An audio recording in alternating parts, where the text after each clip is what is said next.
Hey guys, thanks for watching.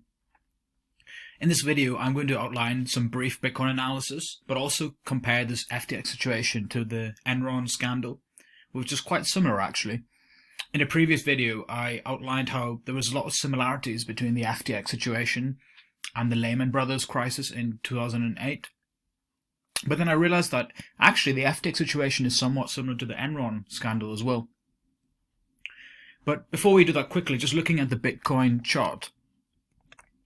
We were in this symmetrical triangle for a while. We had this compression, and eventually we broke down. Obviously patterns are subjective as well, so that's something to be careful of.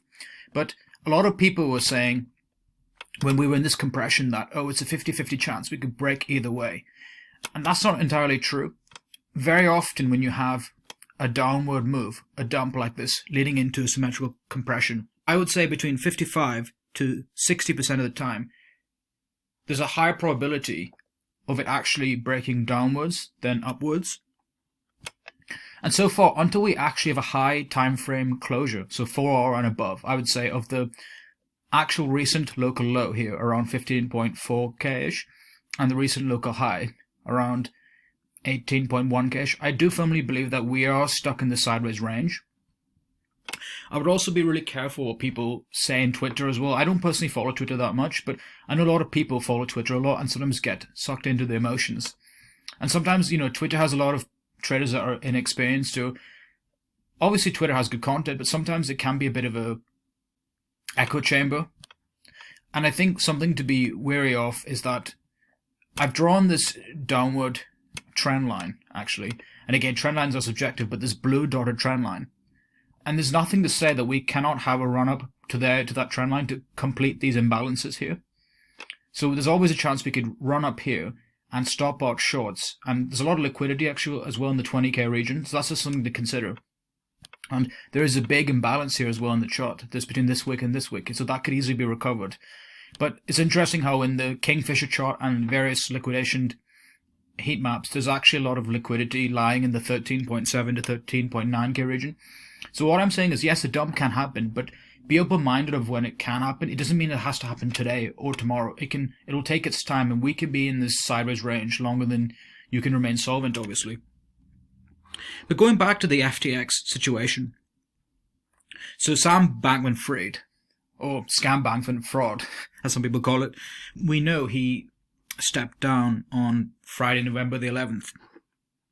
And John Ray III, who's like the new CEO, has taken over, and he's actually overseen some of the biggest bankruptcies ever, including the collapse of Enron. Enron was actually, before FTX, considered one of the biggest accounting fraud scandals, and it was an American energy, commodities, and services company, and that went bankrupt in 2001.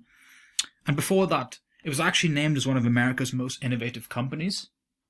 And there's a lot of parallels drawn, because Enron actually at one point just rose to the top and skyrocketed.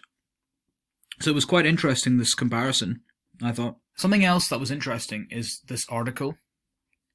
And in this actual article, John Ray III actually says that FTX is actually one of the worst bankruptcies he's actually ever seen. And he outlines how there was compromised systems and also potentially compromised individuals. And he also outlines how inexperienced they were.